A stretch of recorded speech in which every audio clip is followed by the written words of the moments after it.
Okay, your face shows up, so that's good. Okay. Okay, can people see the screen now? Yes. Can you see the list of names right now? Yes. Yes. Yes. Okay, great. Well, welcome everybody to the April group meeting. We have we are part of the Central Texas section. This is the LM or Live Members Group and Consultants Network Group. Unfortunately, vTools, the online tool for people to sign up, for some reason was down the last few days. So normally we have a lot more people, or at least double the number of attendees to this kind of meeting. So unfortunately, maybe some people couldn't even sign or register to get in. But at any rate, I think we are glad we have I don't know how many. I think we had like a dozen people right now, so that's great.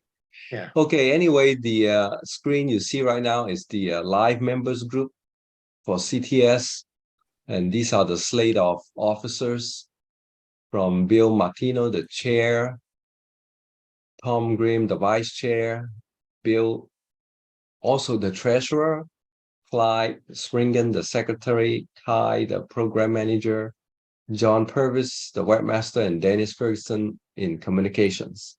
So a few of us are online right now too. And we always welcome new volunteers to join the team. To join the live members group is actually quite easy. You either have to be 65 years old, I believe, or the number of years plus IEEE membership has to be 100 years. Is that correct, Kai? Yes. Something like that. So yeah, but in our case, we just anybody over 55 can join us. Local. Okay, we will welcome younger people too. So Yes. don't let the term live member scare you. All right, let's go to the next slide, which doesn't seem to come up. Manually. Okay. Okay, manually, great. Okay, this is the Consultants Network. I'm Luis Basto, the chair. Jody Everett is both the vice chair and treasurer.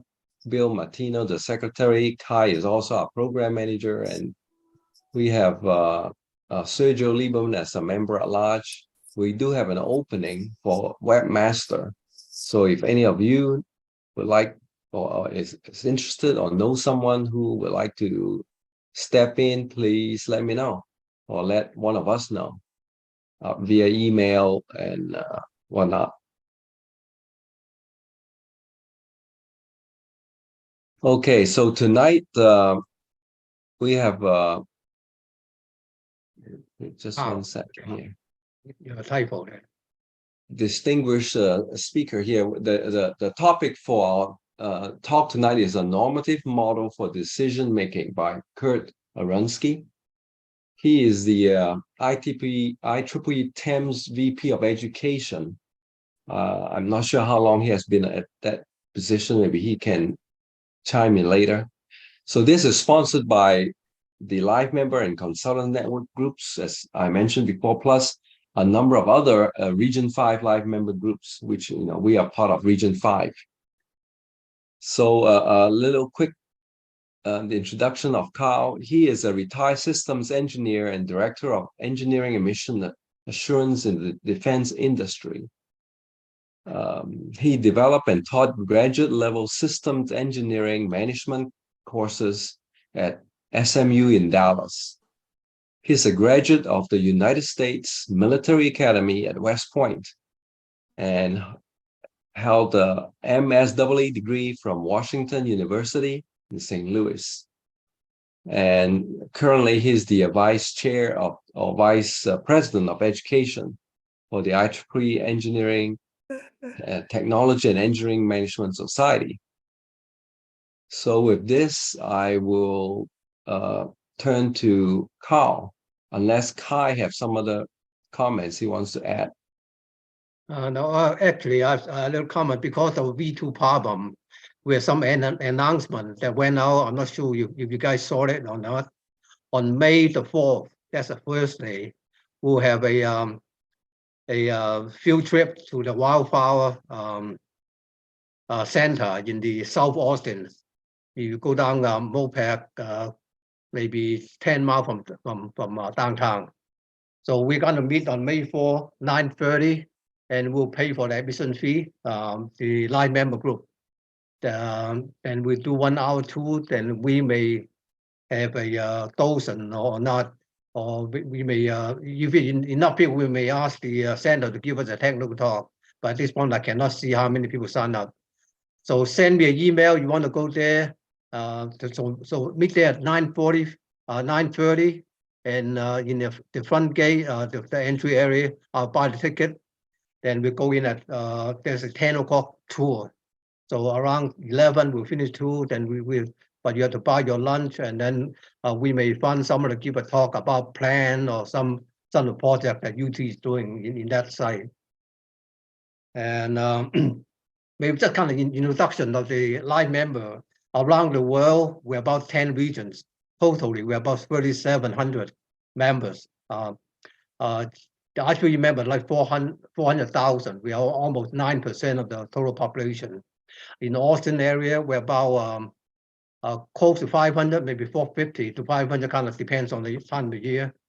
So we are pretty big, good size. The other three big places are, Dallas, Houston, and also Fort Worth. So three of us are kind of over 400 or 400 to 600 kind of people per group. And we try to be active, and also actually we are planning for a line member conference next year, sometime in mid-April in Austin, Texas. So I need help to get some of the local speakers and also some volunteer. Maybe I'll reach out to you and try to entertain some of the line members from around the world. We expect about 300 people to be in that meeting. We are picking a hotel right now. So in middle of May, we'll pick a hotel, hopefully between downtown to AT&T Midtown, or maybe up north in Nanason or the Doubletree in 290 I-35 area. So we're looking at 4 or 5 hotels right now. So just give you guys an update. And also there's a actually USA has a cruise ship 5-day, I think, to Caribbean. So if you guys want to meet some other IEEE people and enjoy cruise, and just look up the IEEE web page, you'll find it. So again, April 2024, we'll have a live member conference in Austin, and also wildflower tour in May the 4th. So you get there, you send me a note, or just get there at before 9:30. Okay, thank you. Go ahead. So Karl, you can. So if you're ready, you ready for me to get started, or do you have any more business to take care of? I think that's it. You can start. Yes. We are ready.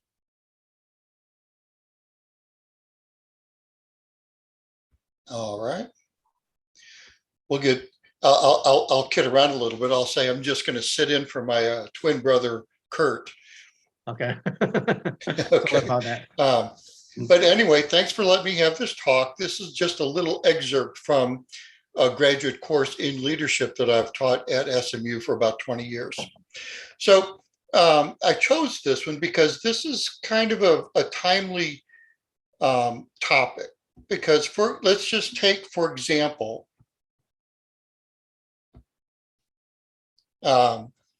this problem that is facing many technical leaders today.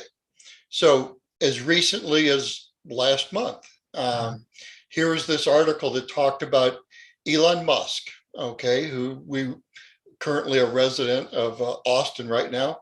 But he said remote work is no longer acceptable. Anybody who wants to work remotely, needs to be in the office 40 hours a week. This is nothing less than we ask of our factory workers. That's a fine edict from a CEO, right? But he says, the final decision is really left up to the individual managers to do what is best for their teams. So the question is, if you are a team leader under this scenario, are you really ready to make this decision? All right, so that's what we're going to talk about. How do you make decisions like this. So we have to start someplace. So let's start by asking ourselves, imagine, and I'll ask each of you to imagine that you are that team leader, okay, who's had this dilemma posed to them. All right, so you ask yourself, is it important that I make a right decision?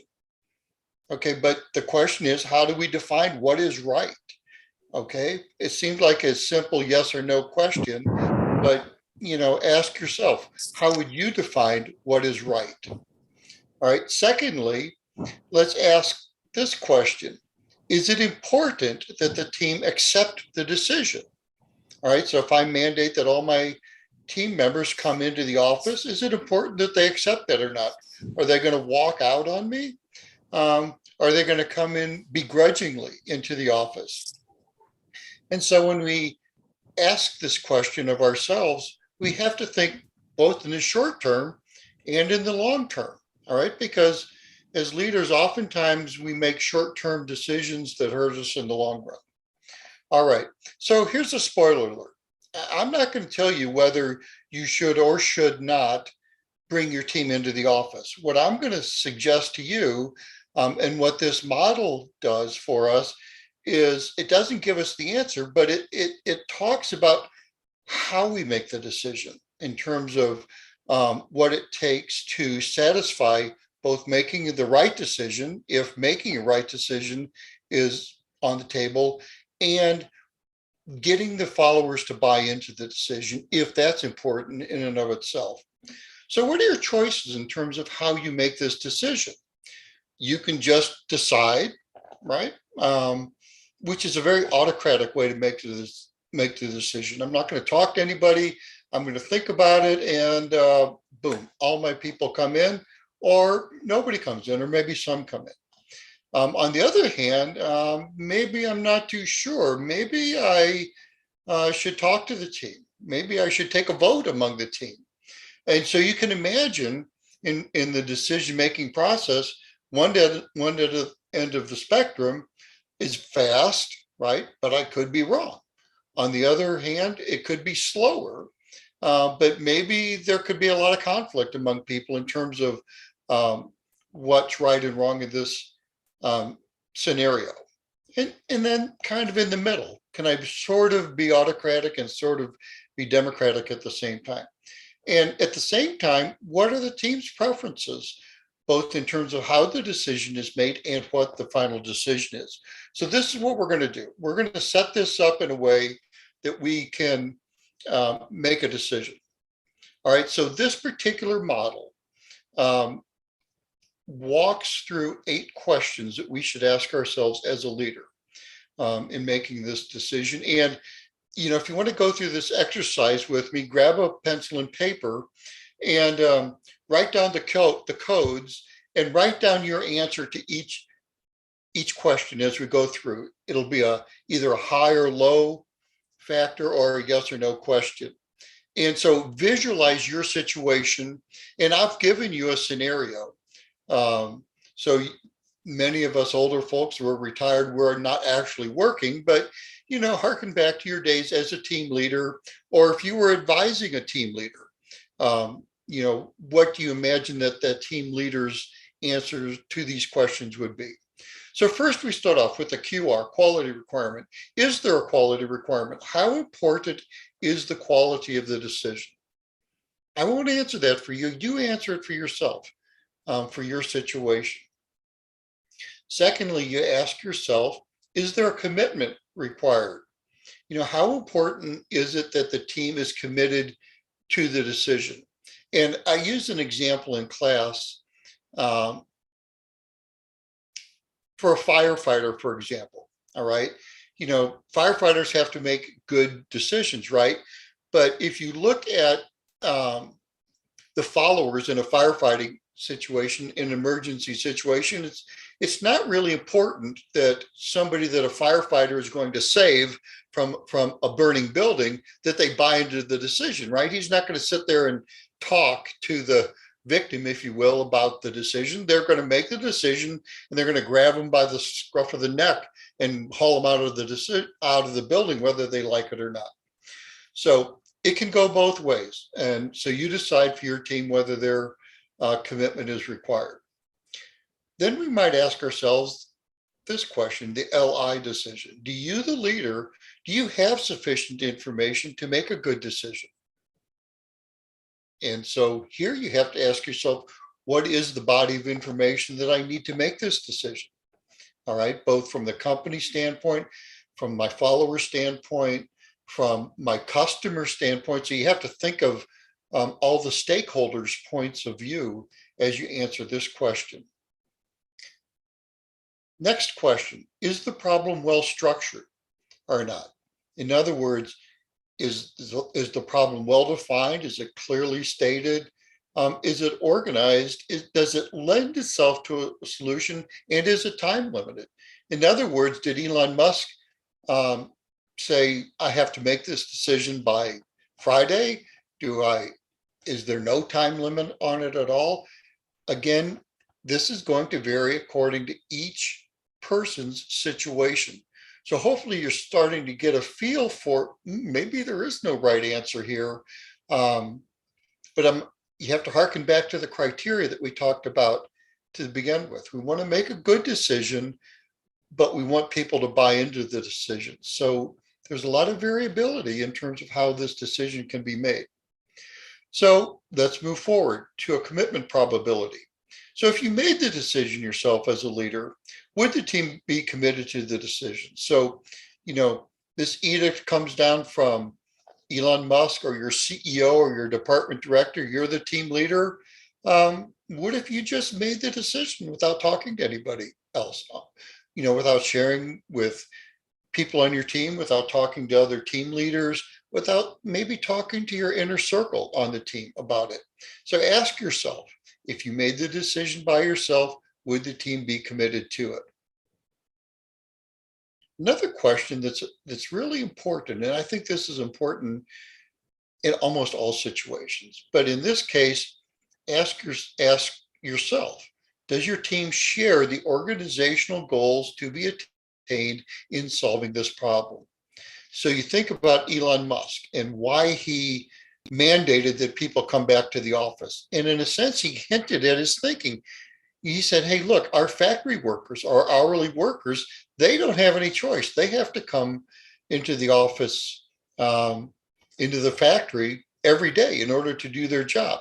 So are they going to look at the white collar workers, at the engineers and say, hey, this isn't fair. Engineers can call into work. We have to drive into work. And I'm thinking of Austin traffic or Houston traffic or Dallas traffic or wherever you're at. And so, is there goal congruence? Does the team share the same organizational goals to solve the team? So they might not buy into Elon Musk's goal of having an egalitarian environment for everybody in the company or not. Does your team share that goal or not? Let's get into some more critical decisions. Is subordinate conflict likely over the preferred solutions? So, might some people on the team squabble over having to come into the office? Maybe some of the team coming into the office. How are they going to do? Is it likely that they might fight with each other over not only how the decision is made, but what the decision is? And finally, subordinate information. Do the people on the team have sufficient information to make a good decision by yourself? Now, we ask this because, oftentimes team leaders punt on making a tough decision, right? They hem, haw, they don't make a decision and they try to just get by without making a decision. They say, well, I'll take a vote on it. So when you take a vote, you're not making a decision at all, are you? You're leaving it to the team. And this last item, subordinate information, kind of represents an evolution of the model. This model was first developed 50 years ago in 1973. And as it gained traction, people would test the model in different scenarios. And they said, well, before you think about delegating a decision to a team, maybe you should ask yourself whether they have sufficient information to make a good decision themselves. So at this point in time, hopefully you've got a set of answers to these questions to work with. And so we jump forward. And so for the engineers in the room, we'll make this very simple. Here's a decision tree. And so we'll spend a little time on this so that you can look at it. I know you don't have this on your desktop, but for my students, I give them a copy of this. And if we were all together there in Austin, I'd have a handout for you. But, you know, take your scenario and trace your way through this. And I'll just kind of talk through one, but you take the branches that are most appropriate for your situation. Let's just kind of assume for talking purposes that there is in fact a quality requirement, all right, that making a wrong decision can have unintended or negative consequences, all right? And so that takes us up to the commitment requirement block. And again, you know, do I feel that, yeah, I need my team's commitment to this decision? Yes or no? So again, I'm kind of following the high road, if you will, here. And that takes us to the leader information question. Do I, as a leader, have sufficient information myself to make this decision? And, you know, frankly, a lot of times leaders don't have all the information that they need to make a decision, whether they're willing to admit it or not. All right, so let's just go down the no path here. So that takes us to the structured question. Is the problem well structured or not? All right, yes or no? You know, in this case, we might say, you know, it's not really well structured because there's a lot of variables in terms of what would go into making a good decision or not. So we're going to go no on this. So we bounce up to commitment probability. And so in this case, we ask ourselves, what's the likelihood that followers would be committed to my decision if I made it myself?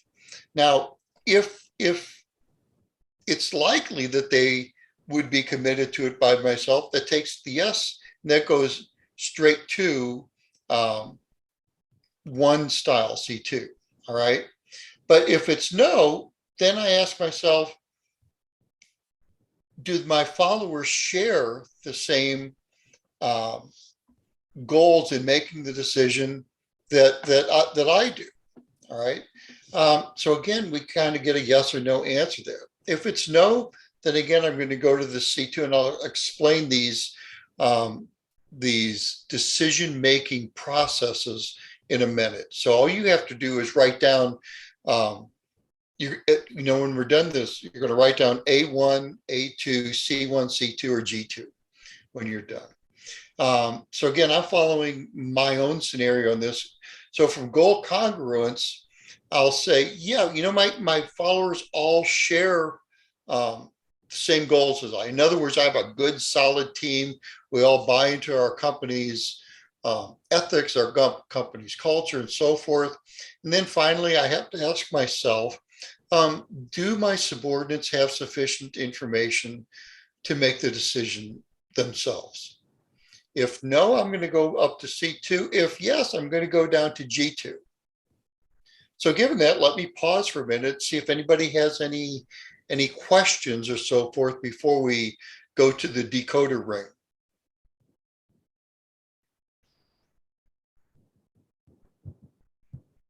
Everybody said everybody has an answer, so to speak, here. So let's see what happens with this. So here's your choice as a leader. You decide how you're going to make a decision. So again, there's a spectrum here. All right. At the lower end of the spectrum, we have an autocratic decision-making process. So you, the leader, based on your answers to those 8 questions, you might decide quickly and alone. So you know, at your next team meeting or in an email to your team members, because again, you might not be able to have them because they might all be working remotely. So you decide, you send them an email and say, hey, starting Monday, everybody is going to come into the office. You decide quickly and alone. Remember what this model does, depending on how you've answered these questions, an autocratic decision might be the right way to do it. All right, because conflict might be there. You might be the only one that has all the information, or you might not care whether people squabble about how the decision is made or what the decision is. In a little slightly less autocratic method that we'll call A2, in this case, you might gather some information collectively. Note under an A2 style, you actually don't share the problem with the team. You might start gathering some information. You might probe among your fellow team leaders to see how they're making the decision. But after you gather some information where you've not really shared the problem with your team yet, you make the decision yourself about whether or not the team's going to come in to the office, or some of the team is going to come into the office. So let's move up the scale a little bit. At a C1, C1 stands for consultative.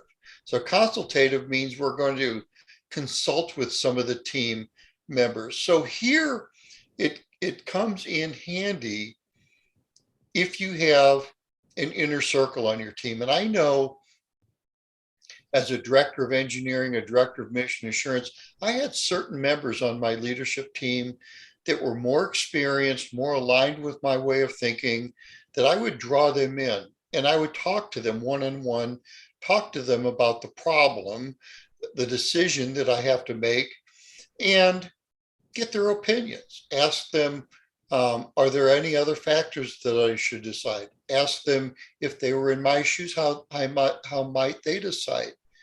After I do this with one or two or more members of my leadership team, for example, or my team, if it's not a leadership team, I still decide. I still make the decision what I'm going to do.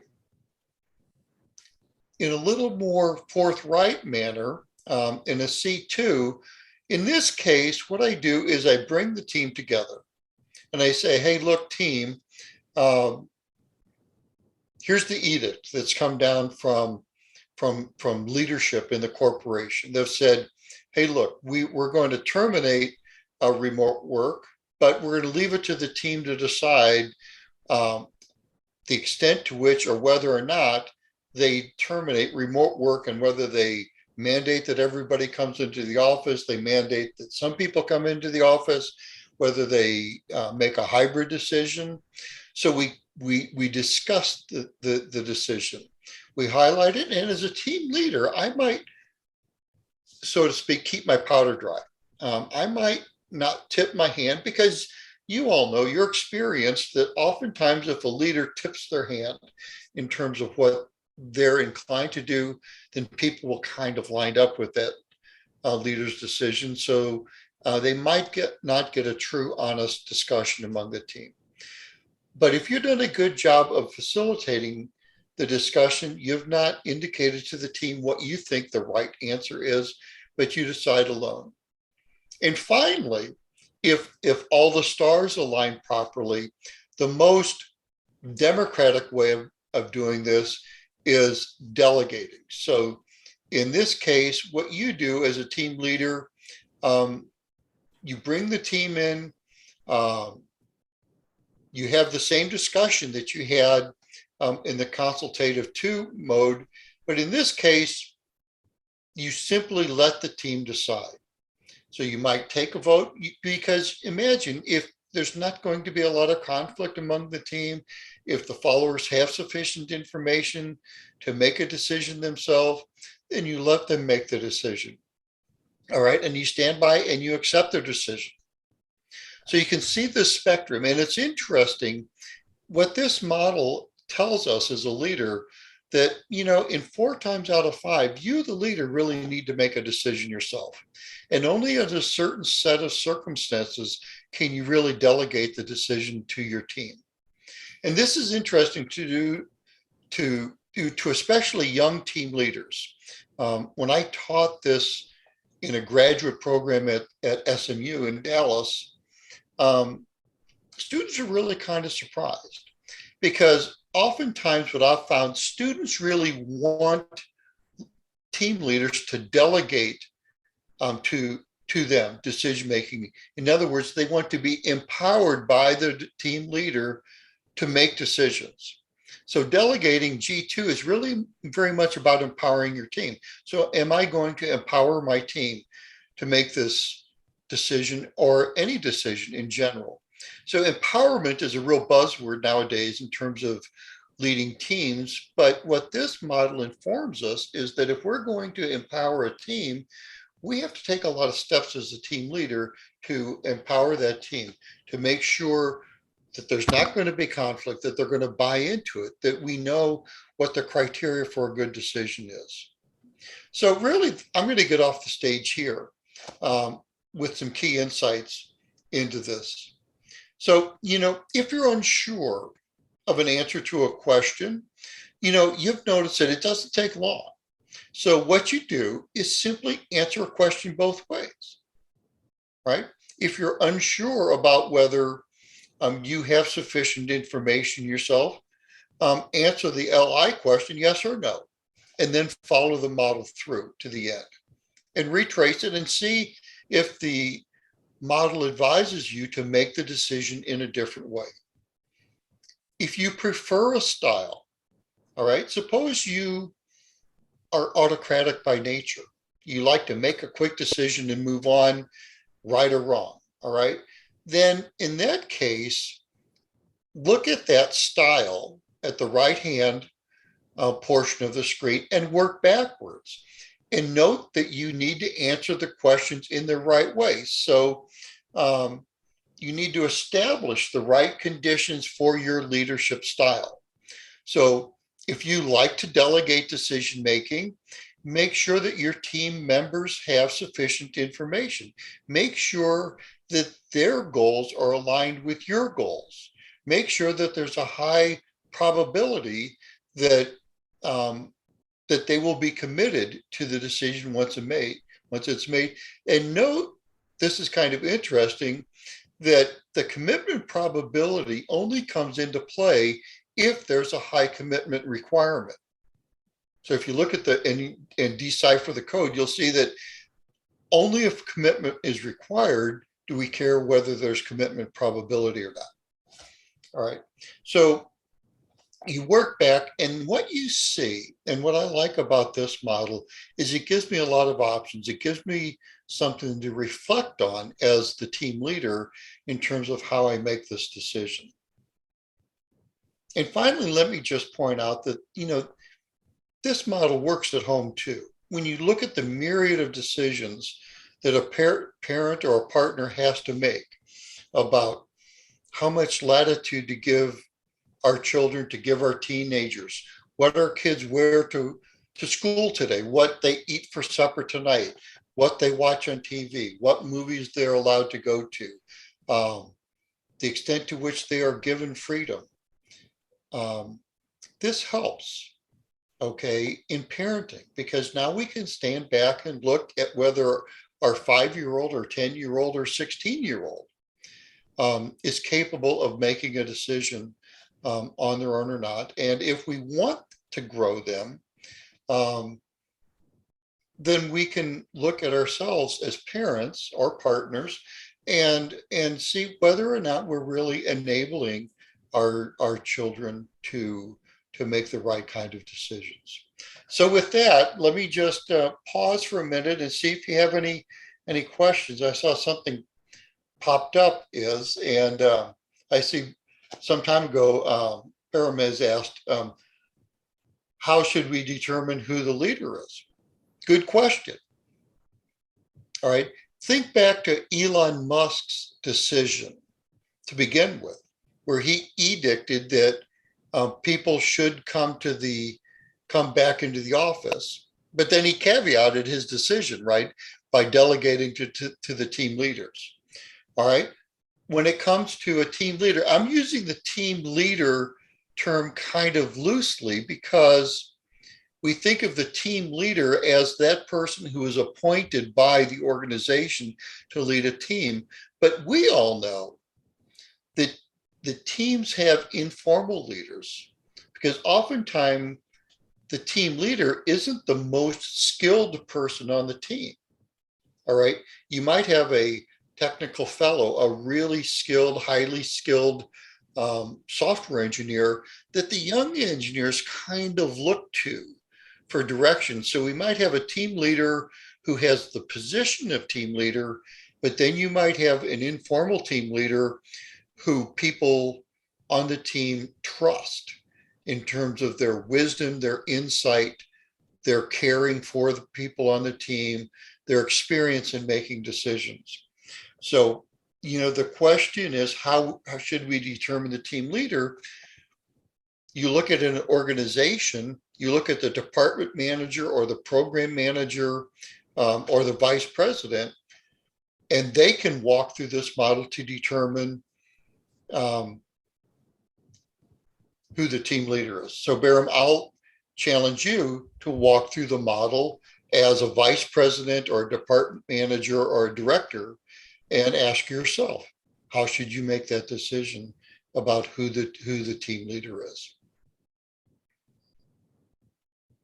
Any other questions or comments that anyone would like to talk about? I want to respect your time, and I'll turn it back over to the teams. Oops, let me just back up here a minute and say, practice this, enjoy it. It's really a fun model to use. And I might just point out that this normative decision model, it's interesting because what this model does is it gives you 5 options for how you might make the decision so that when the day is done, you make a decision that is of high quality, if that's important in and of itself, and you make a decision that results in follower or team member buy into the decision, if that is important in itself. That's what a normative model says. A normative model versus a process model says, okay, what do you want as the outcome? If it's a good decision and follower buy-in, here's how to make the decision. If neither of those are important to you, then it doesn't matter how you make the decision. Go ahead and make it on your own, however it suits you. So with that, I'm going to quit yakking and offer to the meeting facilitators to take over or facilitate any further discussion. Maybe Karl, maybe you go back to your the definition of the 8 decisions, 8 points, 8-point process. The definition of the from quality to maybe that will be easier for people to look at the chart. Okay. So this is the slide you wanted to see, right?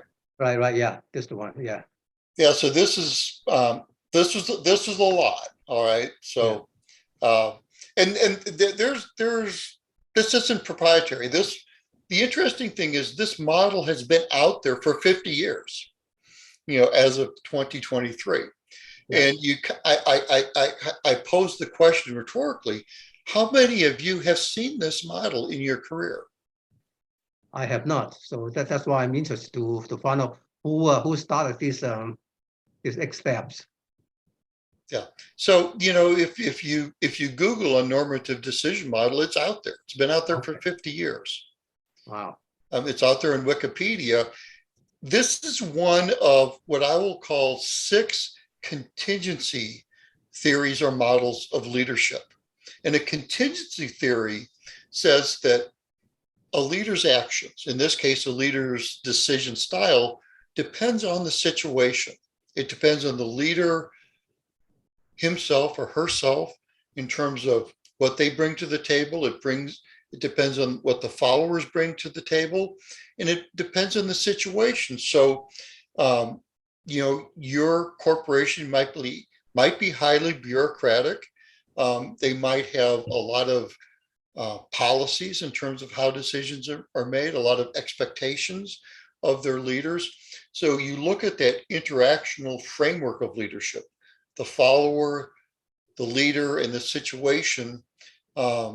Contingency theories say that a leader's style, decision-making depends on how those three factors all interact. That's called the interactional framework of leadership. I like to make a comment. Like Kai, we work at the same company before, Motorola. Although I'm not gonna pick on them, but I have never seen this either. And unlike Kai, I have worked at a lot more companies than Kai. I can tell. I probably work at 6 or 8 different companies, and I have never seen this. Yeah. So I may also want to say that maybe that's why some of those projects that I work on are really, well, what I consider kind of mismanaged. We're always late, and then people will be pointing fingers at it'll be this and that, and it would be great if we have seen something like this. But now, of course, not every team member need to see this, because this is more of a management issue, right? Yeah. But and I was a team lead also, and they never trained me or showed me anything like this. So all I have is a spreadsheet with timelines, Gantt charts, and things like that, which after a while gets pretty messy too. Yeah. So thank you. This Yeah. is a little bit too late for us now, because I'm not actively in any project, but it's about 20 or 30 years too late for me. But still a very good information, because we still need decision every day in our home or whatever. Oh yeah, now maybe I can use this for home projects, but I don't think I'm that coordinated right now. Yeah. Yeah, you might say at home that the commitment requirement is always high at home. Right. Okay. Yeah. But it's interesting. My students at SMU were all graduate students, either getting a degree in systems engineering or engineering management. And universally, what I would get from my students is, I wish my managers would take this course, okay? And would see models like this, because there are times when you delegate and there's times when you don't. If the decision that you as a team leader are making is something like a layoff, it's come down that your company is cutting back, and you're a team leader and you have 10 people on your team, and you have to pick one person on your team to lay off. Yeah. That's not the kind of decision you're going to share with the team. You can't delegate that, right? Because there's a lot of conflict involved. Mm-hmm. So this gives you as a leader something to sit back and think about. You might share that selectively with members of your inner circle. That's where the leader member exchange theory comes into play, but that's another talk for another day. Yeah. So actually something you can dedicate, but something you cannot. I remember there was one big project that our old company worked on for maybe few years, try to change the manufacturing computer system to SAP. So our computer can't run 24 hours, manufacturing to design to everything else. So the CEO said, "Are you guys ready to switch?" So there's a lot of meeting, a lot of training, a lot of stuff. Then finally, the CEO, or not CEO, the general manager or our section say, "No, we are not going to do that now. We are not going to do that now. We're not ready." So we stop. We pick a date that we want to convert all the database into the SAP process, and we use using tandem computing, But that's a big decision. You have all the customer, manufacturing data, all the production data, and all the other things that tie into one. They'll affect the whole company's P&L. So finally, they said, "No, it's not ready." So we stopped. Then they did it later after I left the company. But I think that was one thing that I can counter. That's a big decision that only the last guy can make. Maybe he did some consultation, but we've been doing that I mean, all the accounting people and manufacturing people are doing that for a long time, for a number of years. So finally, we take a break. So that's two extremes. So something very, very important, have a lot of dollars. So probably it comes down to one person and his close advisor. But I'm not in his close circle. I don't know how we make that decision. But a lot of people I talk to think that we are not quite ready yet. So that's one example. So, I see another question pop up in the chat, Baram. Culture, remember I talked about the interactional framework of leadership? One of the bubbles on that Venn diagram is situation, and a key aspect of the situation is the organizational culture. And organizational culture itself is really nested, especially, and I come from the defense industry where there's been a lot of consolidation. I originally worked for Texas Instruments Defense Systems Group. Well, we were bought out in the mid 1990s by Raytheon, and there were different cultures. TI had a culture very much like Motorola, very much an engineering focused culture. Most of the original CEOs of TI were engineers. Yeah. It was kind of a shock when a finance guy finally became the CEO. But yes. Well, sorry about that. It frozen. That's your computer. You absolutely have to look at both the local, right? It might backfire on you and your goals if you were stuck being considered weak because you were going to consult with your team before you made the decision. So you have to be very much aware of the culture, which is, in so many words, the unwritten assumptions that people feel about how to make decisions. So it's very much a valid question to ask yourself about what the culture is of the organization. And anybody else? Otherwise, I'll yield the screen and I'll yield the meeting back. Okay. Well, looks like we don't have more questions. Then, so let's go around the room. Any more questions in the audience? And if not, we'd like to thank, Ken. You have something to say?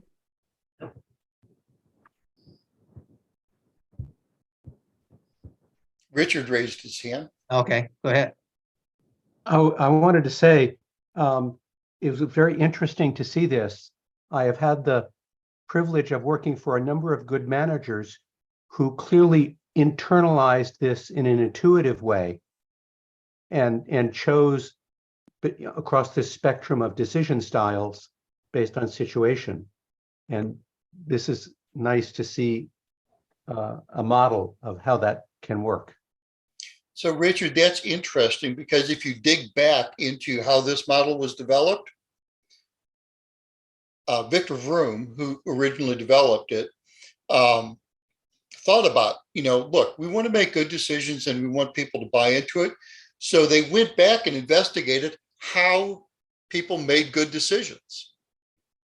And so, in a sense, they reverse engineered the model from how good decisions were made. So it's totally believable, conceivable that this would resonate because they extracted this model from good decision makers.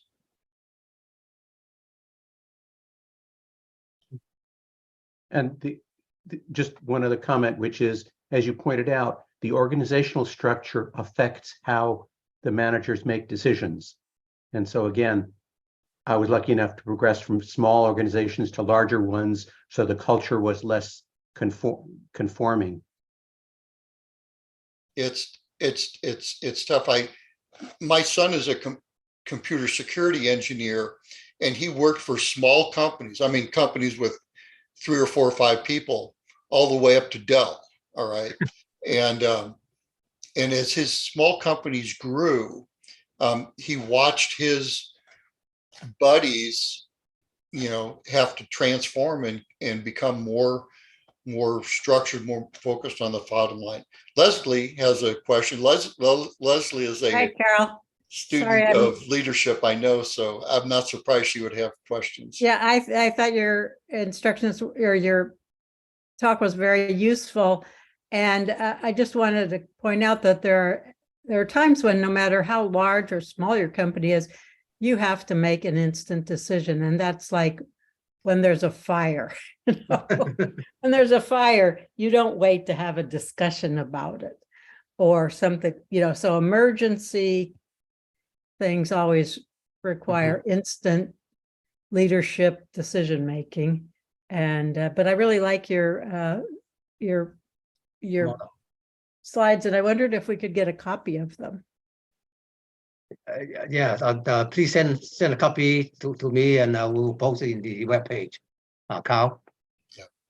And if that takes too long, use your Google fingers and you can come up with the same answer. This model as it's portrayed here is extracted from the textbook that I used in the class that I taught. Mhm. And that textbook was actually developed by 3 professors at the Air Force Academy who compiled their notes into the leadership course that they taught to future Air Force officers. Good.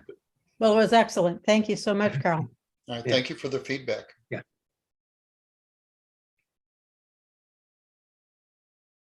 Let me see. Actually, I unmute most of you. If you want to say something, you need to unmute yourself first. Ken, have you just try to raise your hand? Or